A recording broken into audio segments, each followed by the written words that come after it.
बिस्मिल्लाहिर्रहमानिर्रहीम जी, अस्सलाम वालेकुम। न्यूज़ की स्पेशल ट्रांसमिशन में आपको खुशामदीद कहते हैं।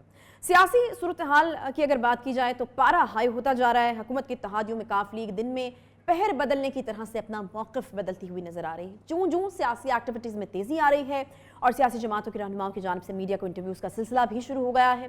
रोज़ाना की बुनियाद पर इंटरव्यूज़ में नई मालूमात सामने आने लगी हैं। गुज़श्ता रात जियो न्यूज़ को इंटरव्यू में मुस्लिम लीग नून के सदर और अपोजिशन लीडर शहबाज शरीफ से PTI के बगैर कौमी हुकूमत का नया प्लान सामने रख दिया गया है। लेकिन सवाल यह है कि अगर नेशनल हुकूमत या कौमी हुकूमत बनाई जाए तो PTI को कैसे माइनस किया जा सकता है, जबकि हुकूमती इत्तेहादी जो हैं और स्पीकर पंजाब असम्बली चौधरी परवेज़ इलाही, उन्होंने कल रात एक बार फिर से ऐसा इंकशाफ किया है कि उसके बाद फिर से चीज़ें जो हैं उनमें हलचल मची हुई सी नज़र आती। वो ये कहते हैं जी कि पाकिस्तान तहरीक इंसाफ के 10 से 12 अरकान कौमी असम्बली अपोजिशन की तहवील में हैं और अब वज़ीर आज़म इमरान खान समेत PTI हुकूमत अपने अरकान के लिए परेशान दिखाई दे रही है। जिसके बाद वज़ीर आज़म इमरान खान की सरबराही में होने वाले सियासी कमेटी के इजलास में अरकान पार्लियामेंट की मॉनिटरिंग का फैसला भी लिया गया है। ज़राए ये बता रहे हैं जी कि सिविलियन हसास इदारों को अरकान पार्लियामेंट की मॉनिटरिंग का हुक्म भी दे दिया गया है।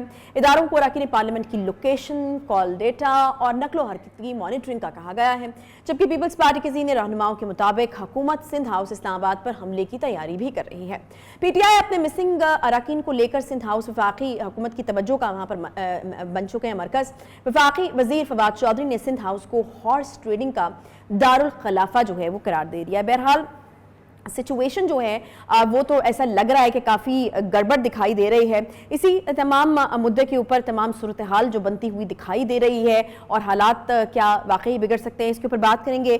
फरीद रईस हमें ज्वाइन कर चुके हैं इस्लामाबाद से, एंकर पर्सन, सहाफ़ी तज्ज़ियाकार। बहुत शुक्रिया फरीद शो में ज्वाइन करने के लिए। फरीद, ये तो इस तरह से लग रहा है कि चीज़ें अब जो हैं वो ख़राबी की तरफ जाएंगी। ये बहुत बड़ा दावा जो किया गया परवेज़ इलाही साहब की जानिब से और उसके बाद हम देख रहे हैं कि चीज़ें कितनी तेज़ी से आगे बढ़ रही हैं और ऐसा लग रहा है कि सिचुएशन खराब हो जाएगी आने वाले दिनों में। क्या कहेंगे आप? जी बहुत शुक्रिया आयशा। ये बात आपने बिल्कुल दुरुस्त कही है कि जो हालात हैं इस वक्त उसमें हुकूमत के लिए परेशान कुन सूरत हाल है। जहाँ तक आपने अरकान असम्बली की बात की है और जिस तरीके से 10 से 12 अरकान की बात की है कि वो 10 से 12 अरकान इस वक्त जो हैं वो सेफ कस्टडी के अंदर हैं, जिस तरीके से चौधरी परवेज़ इलाही के जो स्टेटमेंट्स और जो उनके बयानात सामने आए हैं, जो उनके इंटरव्यूज़ सामने आए, उन्होंने चाय की प्याली में तूफ़ान बपा कर दिया है। और यकीनी तौर के ऊपर इस वक्त हुकूमत अपने तौर पर कोशिशें कर रही है कि किसी तौर पे भी जो है वो ये तहरीक अदम एतमाद जो है वो उसके हाथ से ना निकले। दूसरी तरफ परवेज़ इलाही, जो चौधरी परवेज़ इलाही हैं, स्पीकर पंजाब असम्बली हैं, इस वक्त बड़ी लाइमलाइट के अंदर हैं। उनके जो स्टेटमेंट्स हैं, उनके जो बयानात हैं, वो ये दिखाई दे रहे हैं कि इस वक्त के मुस्लिम लीग क़ाब जो है वो कम अज़ कम अपना एक डिसीजन या अपना एक माइंड मेक कर चुकी है अब तक की तारीख के अंदर।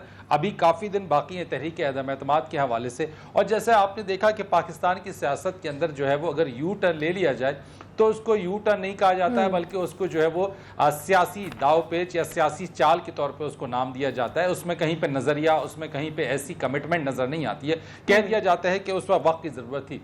सूरत हाल ये इस वक्त है कि आप इस वक्त जो सिंध हाउस है वो मरकज़ निगाह है। जिस तरीके से वफाकी वज़ीर बहरी अमूर की जानिब से ये वाली बात कही गई और उन्होंने कहा जनाब कि सिंध SSU के जो DIG हैं मकसूद मेमन, वो 5 फरवरी को उनको शो कॉज नोटिस जारी किया गया था। उन्होंने सारी चीज़ें उनकी बता दी। उन्होंने कहा जी अपने तबादले के अहकामात की तामील करने से उन्होंने इनकार किया था और ख़ास तौर के ऊपर जो है वो उन्होंने कहा कि मकसूद मेमन SSU को जरदारी माफिया की निजी फौज के तौर पर जो है वो चला रहे हैं। अली जैदी ने ये इल्ज़ाम आयद किया है। अब दूसरी तरफ अगर आप ये देखें तो जो DIG SSU हैं मकसूद मेमन, उनकी यहाँ पे आप ये जानती हैं कि इस्लामाबाद के अंदर जो है वो 23 मार्च की जो है वो परेड की रिहर्सल भी हो रही है और SSU के जो कमांडोज हैं और जो दस्ते हैं वो भी यहाँ 23 मार्च के अंदर जो है वो इस परेड के अंदर वो हिस्सा भी ले रहे हैं। और ख़ास तौर के ऊपर IG सिंध की हिदायत के ऊपर जो DIG सिक्योरिटी, उन्होंने यौम पाकिस्तान परेड 2022 के इंतजाम और पुलिस एहलकारों की जो तैयारी है उसका वो जायजा भी यहाँ पर ले रहे हैं। तो एक तरफ जो है वो सेक्रेटरी इस्टेब्लिशमेंट को अली जैदी कहते हैं कि उन्होंने खत लिख दिया है इस मामले के ऊपर, लेकिन दूसरी तरफ जो है वो DIG SSU यहाँ पर परेड ग्राउंड में परेड की मुआयना कर रहे हैं। जो उनके दस्ते यहाँ पर मौजूद हैं वो उस तैयारी के अंदर हिस्सा ले रहे हैं। तो यकीनी तौर के ऊपर ये जो एक सूरत हाल पैदा हो गई है कि आप सियासत के अंदर ये भी है कि आप चीज़ों को वो दिख कुछ रही हैं और सियासी तौर के ऊपर उनको ट्विस्ट किसी और तरीके से किया जा रहा है। लेकिन दूसरी तरफ हम ये भी देख रहे हैं कि जो सिंध हाउस है उसकी तस्वीर, अंदरूनी तस्वीर, उनकी जो अंदरूनी सरगर्मियां हैं उसके हवाले से प्राइम मिनिस्टर को जो है वो ब्रीफिंग दी जा रही है और उसके अतराफ के अंदर यहाँ पे कैमरे नस्ब कर दिए गए हैं और उसकी स्ट्रिक्ट मॉनिटरिंग की जा रही है। ये भी आपको यहाँ बताएं कि ये जो अरकान असम्बली हैं, जो इस वक्त कहा जा रहा है कि जो तरीके अदम एतमाद वाले दिन पाकिस्तान तरीके इंसाफ से इनराफ करेंगे, उनको 3-3 की टोलियों के अंदर रखा गया है, उनकी हिफाजत की गई है, वो अपने अहले खाना के साथ जो है वो मौजूद भी हैं। अब ये वो पोजीशन है जो कि आप जानती हैं आयशा कि क्योंकि अभी इस वक्त है 17 मार्च, यहाँ पे तहरीक अदम एतमाद जो है वो अभी इसको कम से कम 1 हफ्ते से जायद का वक्त इसके अंदर बाकी है। अब ऐसी सूरत हाल के अंदर अरकान असम्बली, अगर वो अरकान असम्बली जो इस वक्त पीटीआई के अगेंस्ट में जिन्होंने जाने का फैसला कर लिया है और जिसको हुकूमत ये कह रही है कि ये एक तरह की हॉर्स ट्रेडिंग है और ये हॉर्स ट्रेडिंग करने की किसी तौर पे भी इजाजत नहीं दी जाएगी, तो ये वो अब सूरत हाल है जिसके ऊपर हुकूमत को अब काउंटर करना पड़ेगा। लेकिन एक बात फिर अहम है, मैं बार बार एक बात कह रहा हूं कि हुकूमत के जो इत्तेहादी हैं वो सबसे इंपॉर्टेंट रोल प्ले करेंगे और इत्तेहादियों का मामला जो है वो बहुत अहम है। अगर ये हो जाता है कि इस वक्त मुस्लिम लीग काफ, MQM, GDA और बाप पार्टी, आयशा अगर ये पार्टियां या अगर मुस्लिम लीग काफ और MQM ये कह देती है कि हम ऑपोजिशन के साथ हैं या अब हम हुकूमत के साथ नहीं हैं, तो फिर तहरीक अदम एतमाद की जरूरत ही नहीं रहेगी क्योंकि इत्तेहादी आपका साथ छोड़ गए, इत्तेहादी आपके साथ ही नहीं है। ये भी कहा जा रहा है कि ये भी नौबत आ सकती है कि तहरीक अदम एतमाद से पहले ही हुकूमत को इस सिचुएशन का सामना करना पड़ जाए जिसके ऊपर गवर्नमेंट को अपनी मेजॉरिटी शो करना पड़ जाए या वो मजबूर हो जाए कि वो अपनी मेजॉरिटी शो करे, क्योंकि आपके इत्तेहादी आपका अगर साथ छोड़ने का ऐलान कर देते हैं, मुस्लिम लीग काफ अगर आज ये डिसाइड कर लेती है कि वो पीटीआई के साथ अब नहीं है, मुत्तहिदा कौमी मूवमेंट पाकिस्तान ये कह देती है कि आज हम पाकिस्तान तहरीक इंसाफ के साथ हम नहीं है, बाप पार्टी ये कह देती है, GDA ये कह देती है, तब फिर आप ये समझ लीजिए कि ये जो नंबर गेम्स हैं उनके साथ साथ अगर इत्तेहादी आपसे खत्म हो गए तो वो इत्तेहाद, क्योंकि आप देखें पाकिस्तान, फरीद आपको लगता है कि कोई सीरियस कोशिश की जा रही है? इत्तेहादियों के सहारे परवेज इलाही साहब ने बार बार जो है वो इस चीज के इशारे दिए हैं कि अपनी, कभी कहते हैं वो अपनी सिमत को दुरुस्त करें और फिर मजीद सोचें, मजीद कोशिश करें, इस तरह के इशारे जो हैं वो चौधरी परवेज इलाही साहब की जानिब से दिए जा रहे हैं। आपको लग रहा है कि वाकई इत्तेहादियों को अपने साथ रखने के लिए कोई सीरियस कोशिश की जा रही है? क्योंकि वाज़ेह तौर पर परवेज इलाही साहब ने कहा कि वहां से तो सिर्फ लॉलीपॉप आ रहे हैं, अगर कोई ऑफर है हमारे पास तो वो तो अपोजिशन की तरफ से। तो परवेज खटक ने उसका जवाब ये दिया है कि अगर हम तो आपको वजीर आला नहीं बना सकते, अगर आपको नून लीग वजीर आला बनाती है तो आप शौक से उनके साथ चले जाइए, आप उधर चले जाइए, उनसे बात कर लीजिए। देखें नहीं तो ये तो हट धर्मी है, ये तो मतलब आपको फिक्र ही नहीं है, अगर खान साहब चले जाते हैं तो चले जाएं, कोई फर्क नहीं पड़ता। ये तो वाजे परवेज खटक साहब ने तो कह दिया कि ठीक है, अगर आपको वो वजीर आला बनाना चाहते हैं तो आप उनके साथ चले जाएं, क्योंकि देखें जो नाराज अरकान है ना पाकिस्तान तहरीक इंसाफ के, इस वक्त वो नाराज या वो अरकान जिनके ऊपर डाउट है, जिनको ये समझते हैं कि वो उनके अगेंस्ट जा सकते हैं, इसका टास्क परवेज खटक को दिया है और वजीर खारजा शाह महमूद कुरैशी साहब को दिया है। आपको याद होगा परवेज खटक साहब का एक स्टेटमेंट कुछ दिनों पहले आया था कि अगर हमारे ये 5 बंदे तोड़ते हैं, हमारे ये 10 बंदे तोड़ते हैं, तो हम इनके 15 बंदे तोड़ेंगे और हम ये तोड़ कर लाएंगे। देखिए दावा तो किया है, दावा करने में क्या है, सियासत के अंदर बात करना कोई मुश्किल काम तो नहीं है, असल बात तो ये करके दिखाना। मैं जो बात आपको कर रहा था कि इस वक्त मुस्लिम लीग काफ की जो इंपॉर्टेंस है वो बहुत ज्यादा है, मुस्लिम लीग काफ लाइमलाइट के अंदर इस वक्त है, और इस वक्त चौधरी परवेज इलाही के जो स्टेटमेंट्स हैं अगर आप उनको बारीकी से देखें या गौर से देखें तो वो ना दाएं तरफ गए हैं ना वो बाएं तरफ गए हैं, वो इन बिटवीन द लाइंस खेल रहे हैं। यानी अगर मैं आपसे ये कहूं कि वो विकेट के दोनों अतराफ से खेल रहे हैं तो ये बिल्कुल गलत ना होगा। वो विकेट का एक एंड भी बचाया हुआ है, उन्होंने विकेट का दूसरा एंड भी बचाया हुआ है, और वो अपनी पोजीशन जो है वो वाज़ेह तौर पे अभी तक क्लियर उन्होंने ये की नहीं है कि मुस्लिम लीग काफ जो है वो किस तरफ है। से कहा जा सकता है कि वो बेस्ट डील के इंतजार में है, वो बेस्ट जो नेगोशिएशंस हैं उसके इंतजार में, उनको बेस्ट क्या मिल सकता है उसमें से। एक क्विकली ब्रेक लेना है, बहुत अच्छी क्विकली मुझे एक ब्रेक लेना है फरीद, और मुझे आपसे नेशनल गवर्नमेंट के हवाले से बात करनी है, because very important statement. Fawad Chaudhry साहब कहते हैं कि शहबाज शरीफ की बिल्ली थैले से बाहर आ गई है, ये टेक्नोक्रेट हुकूमत का जो मुतालबा उनकी तरफ से किया गया है, बड़ा अहम नुकता, इस पर बात करेंगे। एक ब्रेक लेते हैं, ब्रेक के बाद वापस आएंगे, साथ रहिए।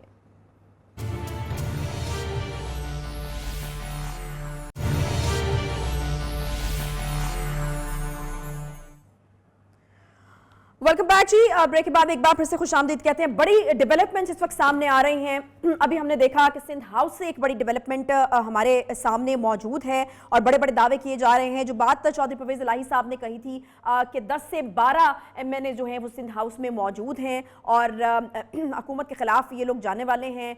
24 का एक नंबर सामने आया है और राजा रियाज जो कि सिंध हाउस में मौजूद थे उन्होंने ये दावा किया है कि 24 MNAs हैं, 12 नहीं हैं। अब ये नंबर जो है वो 24 का नंबर है जो हमारे सामने आ रहा है। यकीनन एक बड़ी डेवलपमेंट है ये और तहरीक इंसाफ के लिए बहुत ज़्यादा ख़राब होती हुई सूरत हाल की तरफ इशारा भी हो रहा है।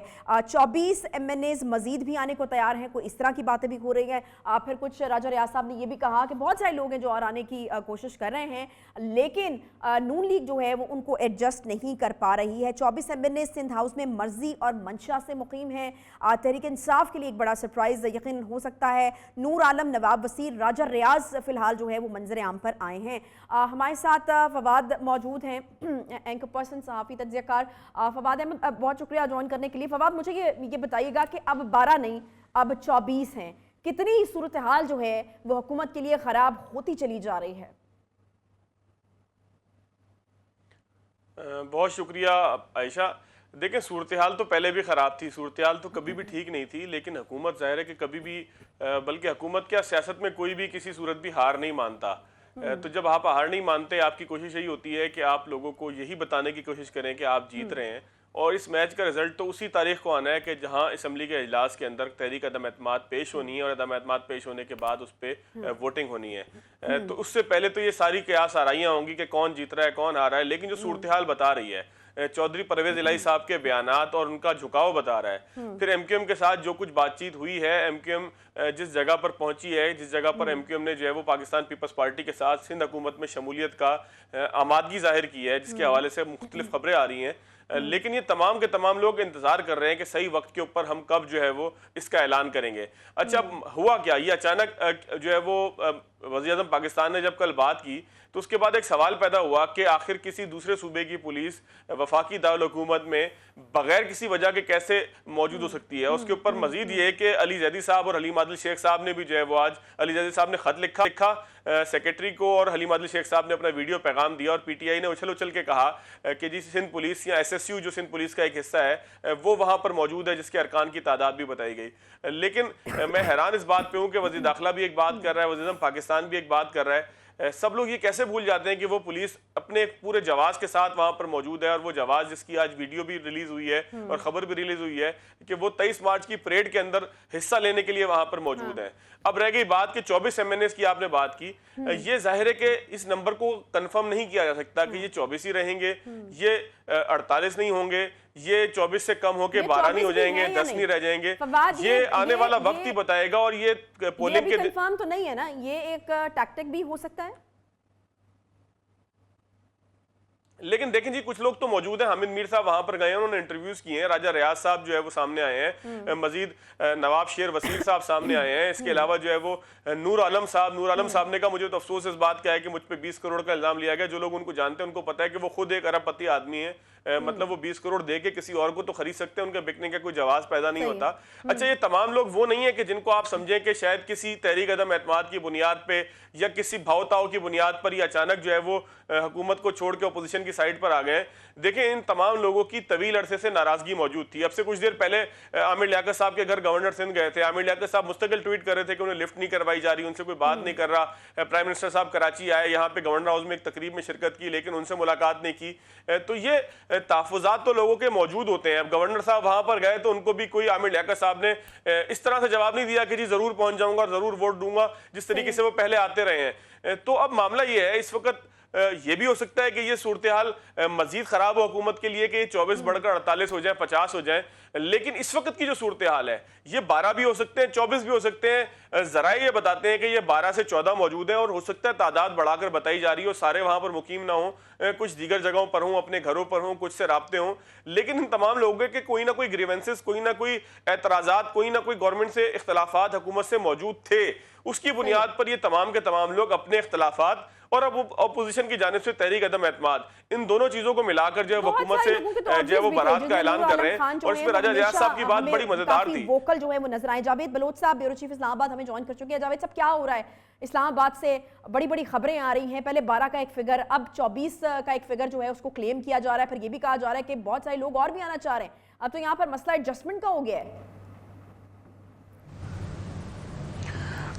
देखिए आशा, इस वक्त जो है वो सिंध हाउस इस्लामाबाद जो है वो मरकज़ बना हुआ है इस सारी सूरत हाल का, जहाँ पर जो है अपोजिशन अपने तमाम अरकान असम्बली जो है वो इकट्ठे कर रही है। और जैसा कि हमने देखा कि हुकूमत की तरफ से जो है वो मॉनिटरिंग की कोशिश की जा रही है, कभी ड्रोन कैमरा से, कभी मुख्तलिफ कैमरों से जो है वो मॉनिटरिंग की जा रही थी। कल से 2 दिन से ये जारी थी, लेकिन आज जो है वो राजा रियाज ने जो है वो सूरत वादे कर दी है, जिसमें नूर आलम शामिल हैं, बासित बुखारी शामिल हैं, नवाब शरीफ वजीर शामिल हैं। इन लोगों ने जो कि तहरीक इंसाफ के साथ थे, उन्होंने अपने जो बयान दिए हैं, कैमरे पर आके बयान दिया है कि हम जो है वो तहरीक इंसाफ के साथ नहीं खड़े।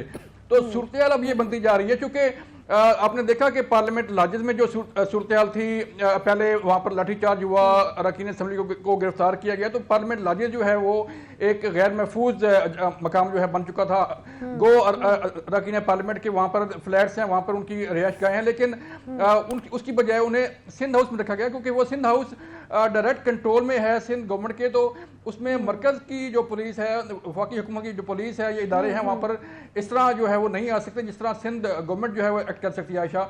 इसलिए जो है वो इसको मरकज़ बनाया गया है कि जो भी तहरीक इंसाफ के अरकान असम्बली हों, पीपल्स पार्टी के अरकान असम्बली हों, नून लीग के अरकान असम्बली हों, वो सारे यहाँ पर जमा होंगे और यहीं से जो है वो तहरीक अदम एतमाद के दिन अपना वोट कास्ट करने के लिए जाएंगे। लेकिन अब जैसे हम खबरें आ रही थी कि जी ऑपरेशन होने जा रहा है वहाँ पर सिंध हाउस में, और सिंध हाउस में ऑपरेशन होगा, उसके बाद क्या सूरत होगी। लेकिन ऑपरेशन हमारी अभी थोड़ी देर पहले एक रुकन असम्बली से बात हुई आयशा, उन्होंने ये कहा है कि ऑपरेशन किस बात का?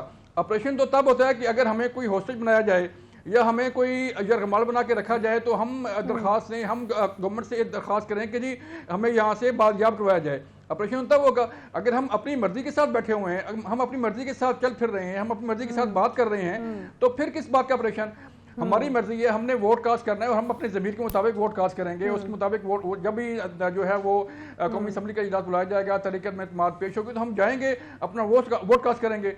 तो ये सूरत हाल जो है अब सूरत हाल वाज़ेह होती जा रही है। जैसे शेख रशीद ने भी कहा कि 25 तक जो है वो इत्तेहादी और दीगर लोग अपने अपना फैसला कर लेंगे और अपना बयान आना शुरू कर देंगे। तो ये आप देखें कि कड़ी है उस बात की भी। और लेकिन जावेद साहब, यकीनन ये जो डेवलपमेंट है उसकी वजह से इत्तेहादियों को भी एक प्रेशर तो मिलेगा, इत्तेहादियों पर भी एक जो है वो दबाव आएगा, या फिर इत्तेहादियों को भी जागना पड़ेगा, क्योंकि इत्तेहादियों ने बड़े दिन हो गए हैं, बहुत ज्यादा जो है वो कंफ्यूजन एक क्रिएट है, ना उधर है ना इधर है। तो आपको लगता है कि इस डेवलपमेंट से जो है इत्तेहादियों पर भी एक प्रेशर आएगा? आयशा, ये नब्ज की गेम चल रही है। नब्ज जो है वो कौन कितना प्रेशर ले सकता है, कौन कितना प्रेशर बर्दाश्त कर सकता है, वो ये वो गेम चल रही है कि इत्तेहादी भी, चौधरी परवेज इलाही साहब भी जो है वो नब्ज की गेम ही कर रहे थे कि वो ऐसे बयान उनकी तरफ से आ रहे थे कि वो वज़ीर आज़म को भी तंबीह कर रहे हैं कि ये ऐसे ना करें, ऐसे ना करें, और ऐसे हो जाएगा, ऐसे हो जाएगा, लेकिन ना अपोजिशन को भी जो है वो अपना जो है वो साथ दे रहे थे। तो ये सूरत हाल जो दरमियान में चली जा रही थी, इसके बाद अब जो नई सूरत हाल पैदा हुई है, इससे इत्तेहादियों की जो है वो खामोश हो जाएंगी। सही है। फवाद, क्या कहना चाह रहे थे? आप कुछ ऐड करना चाह रहे थे? मैं आयशा आपसे ये कह रहा था कि 2 चीजें अभी होने वाली हैं। एक चीज तो ये होने वाली है कि मुतवक्का है, खबर ज़राए हमें दे रहे हैं कि आज रात 8, 9, 10 बजे तक या इसके आसपास ये तमाम अरकान जो है वो प्रेस कॉन्फ्रेंस करके अपनी प्रेजेंस को, अपने नंबर को बिल्कुल क्लियर कर देंगे कि वो कौन कौन है, कहाँ मौजूद हैं, सिंध हाउस में क्यों मौजूद हैं, वो किसके साथ हैं, किसके दबाव पर मौजूद हैं, क्या उन्होंने पैसे लिए नहीं लिए, क्योंकि वो इस बात पे दुख का इजहार भी कर रहे हैं कि कभी हमें घोड़ा कहा जा रहा है, कभी हमें खच्चर कहा जा रहा है, कभी हमें ये कहा जा रहा है कि हमने 20-20 करोड़ रुपए के अंदर अपनी वफादारी तब्दील की। तो ज़राए ये बता रहे हैं कि हो सकता है कि इस सारे मामले का ड्रॉप सीन कुछ इस तरीके से हो जाए कि ये जो अरकान है ये खुद खड़े होकर प्रेस कॉन्फ्रेंस कर दें, अपने नंबर को भी शो कर दें, अपनी ग्रीवेंसेस को भी बता दें, और ये भी बता दें कि आखिर वो हुकूमत से अलग होकर या हुकूमत की बेंचों से उठकर क्यों अपोजिशन के साथ सिंध हाउस के अंदर आकर बैठे हुए हैं। एक तो ये खबर है। दूसरी बात यह है कि इत्तेहादी भी अपना फैसला कर चुके हैं। काफ लीग अपना फैसला करके इस्लामाबाद से बोरिया बिस्तर समेट के जो चौधरी बरादरान हैं वो लाहौर चले गए हैं, वो अपना फैसला कर चुके हैं। लेकिन कोई भी ये नहीं चाहता कि इस्लामाबाद बाद के अंदर कोई एनार्की पैदा हो। ये इस जगह जो सूरत हाल आ गई, ये हो सकता है ये प्रेस कॉन्फ्रेंस या ये जो मीडिया की प्रेजेंस थी या ये जो सिंध हाउस के अंदर बैठे हुए अरकान थे, ये हो सकता है कि 3-4 दिन बाद अपनी प्रेजेंस को शो करते, 3-4 दिन बाद अपने ग्रीवेंसेस का इजहार करते, 3-4 दिन बाद ये बताते हैं कि हम हुकूमत से बिल्कुल वाज़ेह तौर पर नहीं अलग तो हो गए। फवाद, ये जो खबर आ रही है कि लेकिन ये मौके पे, इस इत्तेहादी मौके पे आज इसलिए रात हुआ तक कि अपना कल- फैसला सुनाने वाले थे, ऑफिशियली उसको अनाउंस करने वाले थे, और ये जो दिन की डेवलपमेंट है, ये सिंध हाउस वाली जो डेवलपमेंट है, उसी वजह से की गई है। जो आप कह रहे हैं कि हो सकता है 3-4 दिन में शो करते, अपने पत्ते या बताते या बताया जाता, तो वो इसलिए जल्दी में करना पड़ा। नहीं जी, ये तो शेख रशीद साहब का बयान है। शेख रशीद साहब की तो तारीख है पूरी कि वो कब से क्या बात करते हैं और कितनी बात में हकीकत होती है, क्या होती है। तो इसलिए शेख रशीद साहब की किसी बात को जो है वो इतना संजीदा नहीं लेना चाहिए कि जिसकी बुनियाद पर हम किसी सियासी लाए अमल को या सियासी मामलात को हम समझें कि ये इस तरफ जा रहे हैं। शेख रशीद साहब का काम ही इस तरह का है कि वो हमेशा तमसील के जरिए और मुख्तलिफ मजाक और मुख्तलिफ मुहावरों के जरिए जो है वो लोगों का न सिर्फ मजाक उड़ाते हैं, लोगों को बुरा भला कहते हैं, बल्कि सूरत हाल को कशीदा करने ब्रेक में क्विकली उनका हमें लेना है। अपना भी फवाद किरदार है। अहमद हमारे साथ मौजूद हैं, ब्यूरो चीफ इस्लामाबाद, जावेद बलोच साहब भी मौजूद है। क्विकली ब्रेक लेते हैं, ब्रेक के बाद वापस आएंगे साथ में।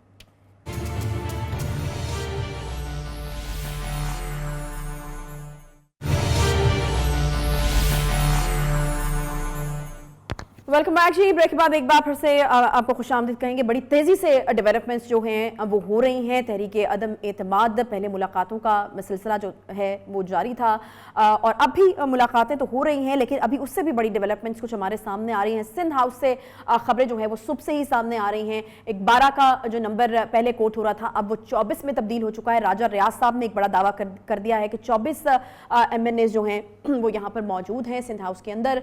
हुकूमती साइड से भी खबरें आ रही थी कि वहां से शायद कोई ऑपरेशन जो है वो करने की कोशिश की जा रही है। हालात क्या इससे खराब हो सकते हैं, ये एक बड़ा सवाल है। जावेद बलोच साहब और फवाद अहमद साहब दोनों हमारे साथ मौजूद हैं। जावेद बलोच साहब, सबसे पहले मैं आपकी तरफ आना चाहूंगी। ये जो खबरें आ रही थी कि ऑपरेशन का जो है वो मुकम्मल कर ली गई है तैयारी, टाइगर फोर्स के जरिए ये ऑपरेशन किया जाएगा और ये तमाम चीजें, तो आपको लगता है कि इस तरह की कोई चीज जो है वो हुकूमत की तरफ से हो सकती है? ठीक है, वो बात तो अपनी जगह पर है कि अंदर जो अरकान है वो कह रहे हैं कि हम अपनी मर्जी से बैठे में ऑपरेशन कैसा, लेकिन हुकूमत की तरफ से इस तरह की कोई तैयारी है या कोई तला है? देखें आशा, शेख रशीद साहब जो है वो बार बार ये ऐलान करते हैं कि हम सिक्योरिटी यकीनी बनाएंगे अरकान पार्लियामेंट की जिन्होंने अपना वोट कास्ट करना है तरीके में एतमाद में, या उनकी जो मूवमेंट है वो फ्रीली मूवमेंट उनकी जो है वो इंश्योर की जाए। लेकिन सवाल ये पैदा होता है कि अगर कोई अरकान पार्लियामेंट जो है अगर कोई सिंध हाउस में है या पंजाब हाउस में है या पार्लियामेंट लाजिज में है या कहीं भी है, तो उसको वहाँ से बाजियाब कराने के लिए ऑपरेशन की क्या ज़रूरत है? एक बंदा, एक रुकन असम्बली जो है अपनी मर्जी से अगर कहीं सिंध हाउस बैठा है या पंजाब हाउस में बैठा हुआ है या पार्लियामेंट लाजिज में अपने घर पे है या कहीं भी है, तो जब तक वो बंदा खुद गवर्नमेंट को दरख्वास्त ना करे कि जनाब मुझे तो जो है वो बाजियाब कराया जाए, मुझे मेरी जान को खतरा है, मुझे तहफ़्फ़ुज़ फराहम कीजिए, तब गवर्नमेंत जो है, तब पुलिस जो है वो हरकत में आती है कि फलां बंदा जो है उसको बाजियाब कराया जाएगा या फलां बंदे को यरगमाल बना के रखा हो। अब तो सूरत हाल ये है कि लोग खुद अपनी मर्जी से जो है वो सिंध हाउस मौजूद है और सिंध हाउस में बैठ के टीवी चैनल पर जो है वो अपने बयानात दे रहे हैं कि हम अपनी मर्जी से यहाँ बैठे हुए हैं और तहरीक इंसाफ के जो अरकान असम्बली है, राजा रियाज है, नूर आलम है, बाकी लोग हैं, वो तो तहरीक इंसाफ पर अभी से जो है अदम एतमाद कर रहे हैं कि वज़ीर-ए-आज़म की पॉलिसियाँ ठीक नहीं थी जिस पर हमें इख्तिलाफात था, उसके बायस जो है हम अगला इलेक्शन भी तहरीक इंसाफ के टिकट पर नहीं लड़ेंगे। तो सवाल तो ख़त्म हो गया कि ऑपरेशन जो है वो कैसे होगा और किस तरह होगा और किन को वहाँ से जो है वो निकाला जाएगा। जब तक बंदा खुद ना कहे कि मुझे वहाँ से निकाला जाए या मेरी जान को खतरा है या मुझे वहाँ से जो है वो बाजियाब करा के अपने घर पहुँचाया जाए, उस वक्त तक तो कानून हरकत में नहीं आता। ना पुलिस के पास, ना गवर्नमेंट के पास, ना वज़ारत दाखिला के पास सो मोटो कार्रवाई करने की कोई जो है वो उनके पास कोई इख्तियार है, ना कानून है कि वो सो मोटो एक्शन लेते हुए जो है खुद घुस जाएँ सिंध हाउस में और वहाँ से लोगों को निकाल कर वहाँ से बाजियाब करें। तो ये सवाल पैदा नहीं होता आयशा कि वहाँ पर ऑपरेशन किया जाएगा या वहाँ पर जो है वो सूरत हाल ख़राब होगी। सूरत हाल ख़राब तब होगी जब किसी रुकन असम्बली को वोट कास्ट करने से रोका जाएगा। मीन जब 27 मार्च को हुकूमत खुद जो है वो अपना डी चौक ब्लॉक करने जा रही है, हुकूमत खुद जो है वो शहर जमहूरियत पार्लियामेंट हाउस के इर्द गिर्द का इलाका ब्लॉक करने जा रही है, तो फिर सवाल पैदा होगा कि तसादम की सूरत होगी अगर अपोजिशन के अरकान और कारकुन भी वहाँ पर मौजूद होंगे, तहरीक इंसाफ के अरकान और उनके कारकुन भी वहाँ पर मौजूद होंगे, जलसे जो है वो हो रहे होंगे, तो फिर सूरत खराब होगी।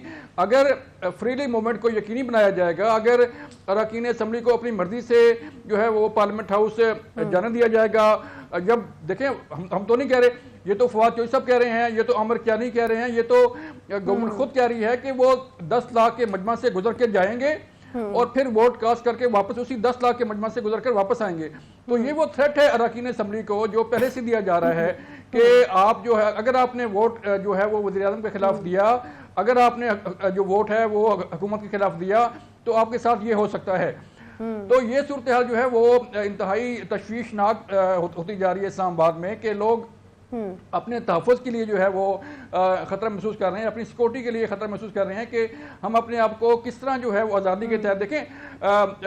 आज़ादी राय है, वोट का हक जो है वो हर एक का अपना हक है कि वो अपनी मर्जी से वोट का हक जो है अदा करे। तो ये इंश्योर करना गवर्नमेंट ऑफ पाकिस्तान का काम है कि वो अरकान पार्लियामेंट को जो है वो श्योरिटी दे कि वो जहाँ भी अपना वोट कास्ट करना चाहें करें, अपना जो है वो हक राय इस्तेमाल करें, चाहे वो वज़ीर आज़म के हक में हो, चाहे खिलाफ हो, चाहे अपोजिशन के हक में हो, चाहे उनके खिलाफ हो। तो ये जो फ्रीली मूवमेंट है, जो हक राय दही है, जो वोट का हक है, वो एक बुनियादी चीज़ है कि वो उसको इंश्योर किया जाना चाहिए। वो सुप्रीम कोर्ट ऑफ पाकिस्तान मौजूद है यहाँ पे, इलेक्शन कमीशन यहाँ पे मौजूद है, हाई कोर्ट यहाँ पे मौजूद हैं, और ये अगर जो है वो चीज़ इंश्योर की है तो फिर पता चलेगा कि कौन कितने पानी में है और किसके पास कितने वोट हैं और किसके पास जो है वो क्या नंबर गेम चल रही है। लेकिन अब जो सूरत अपना सिंध हाउस से हमने देखी कि राजा रियाज जो है वो 24 अरकान का ऐलान कर रहे हैं, 24 ना भी हों, 10 हो जाएं, 8 हो जाएं, तो एक बड़ा फिगर है कि तहरीक इंसाफ के अपने अरकान जो है उन्हें छोड़कर अपोजिशन के साथ मिलकर सिंध हाउस में बैठे हों। तो ये एक सवालिया निशान है उन पॉलिसियों पर, उन जो है वो उस गवर्नेंस पर, उस जो है वो तहरीक इंसाफ की अपनी पॉलिसियों पर कि उनके अपने अरकान जो है तरीन ग्रुप जो है वो क्यों अलग हुआ।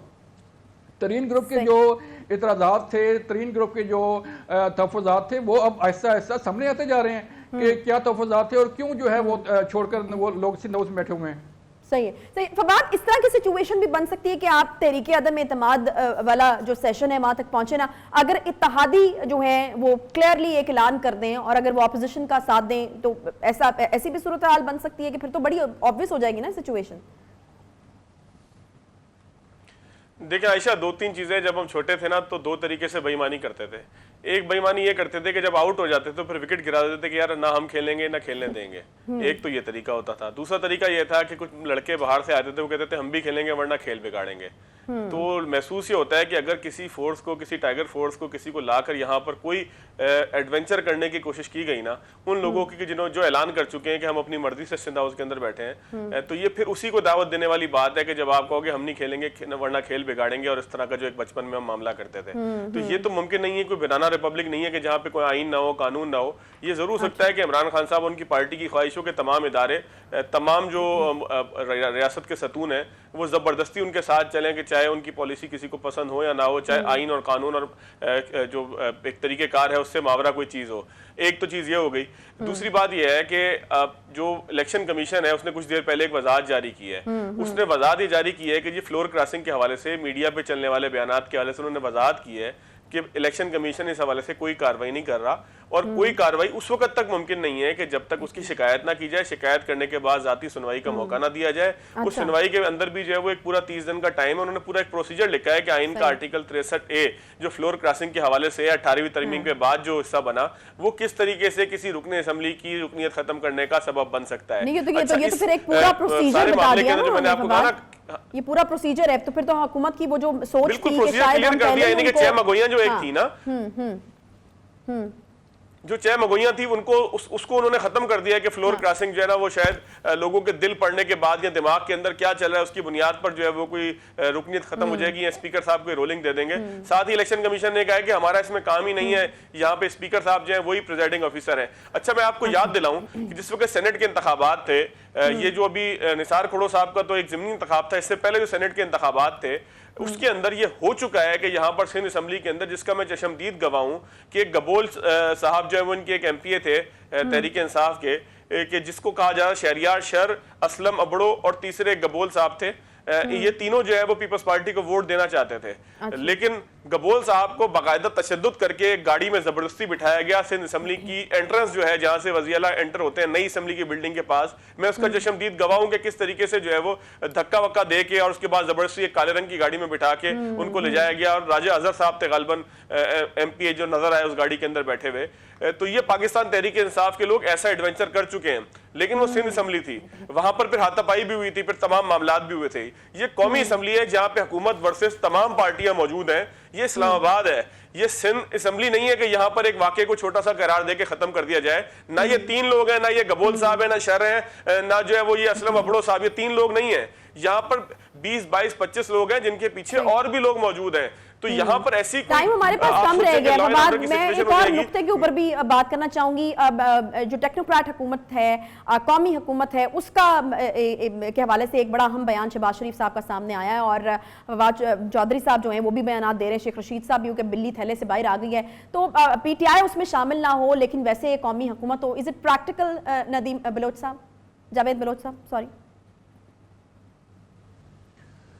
देखें आयशा, अगर तरीक़त में इत्मीनाद कामयाब होती है तो मेरा नहीं ख्याल कि कोई भी पार्टी, चाहे पीपल्स पार्टी हो चाहे नून लीग हो, वो अपना वज़ीर-ए-आज़म ला के जो है वो आखिरी साल लोगों की गालियाँ सुने और जो मसाइल हैं, जो मईशत की सूरत हाल है, जो महंगाई की सूरत हाल है, उसको अपने ज़िम्मे ले और जो है वो।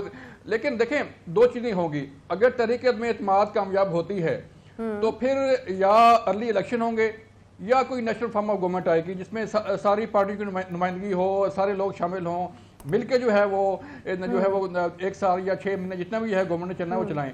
कोई एक पार्टी, आप मेरी बात लिख लें कि कोई एक पार्टी जो है, चाहे नून लीग है चाहे पीपल पार्टी है, वो ये सारे मामलात अपने ज़िम्मे नहीं लेगी। और अपना वज़ीर-ए-आज़म अगर वो लाती है नून लीग या कोई भी पीपल पार्टी, तो वो इसका मतलब ये है कि वो सारा जो 3.5 साल की जो लोगों की मसाइल हैं, महंगाई है, मईशत की सूरत हाल है, वो अपने सर लेने वाली बात है, वो सारी चीज़ें जो फॉरेन पॉलिसी है वो अपने ज़िम्मे लेने वाली बात है। तो इसलिए नेशनल फॉर्म ऑफ गवर्नमेंट की बात इसलिए की गई, शहबाज शरीफ ने जो है वो इतने भोले नहीं है, सारी बातें उन्होंने उस पर वर्किंग की हुई है। अपने PDM के लोग बैठते हैं तो वर्किंग होती है, सारा कुछ में होता है। तो वो इस तरह बात नहीं होगी कि वो जो है वो ऐसी बात होगी। तो इसके पीछे कोई लॉजिक है, क्योंकि जब सब लोग मिलके किसी मुल्क को चलाएंगे या गवर्नमेंट चलाएंगे तो कोई एक पार्टी जिम्मेदार नहीं होगी कि नून लीग का वज़ीर-ए-आज़म था तो ये हो गया, पीपल्स पार्टी का वज़ीर-ए-आज़म था तो ये हो गया, तहरीक इंसाफ का था तो ये हो गया। तो इसलिए हर पार्टी ने अपनी स्किन सेव करनी है, हर पार्टी ने अपना जो है वो मैनिफेस्टो लेके चलना है, अवाम के पास जाना है, इलेक्शन होने वाले हैं। तो इसलिए जो है वो एक पार्टी उसमें नहीं आएगी। ठीक है जी, ठीक है, बहुत शुक्रिया। जावेद बलोच साहब हमारे साथ मौजूद थे, फवाद अहमद साहब ने कराची से हमें ज्वाइन किया था, बहुत शुक्रिया आप दोनों का। इसके साथ ही स्पेशल ट्रांसमिशन का सिलसिला यहाँ पर इख्तिताम को पहुँचता है, लेकिन न्यूज़ से खबरों अपडेट्स का सिलसिला आगे जारी रहेगा। इजाज़त दीजिए, अल्लाह।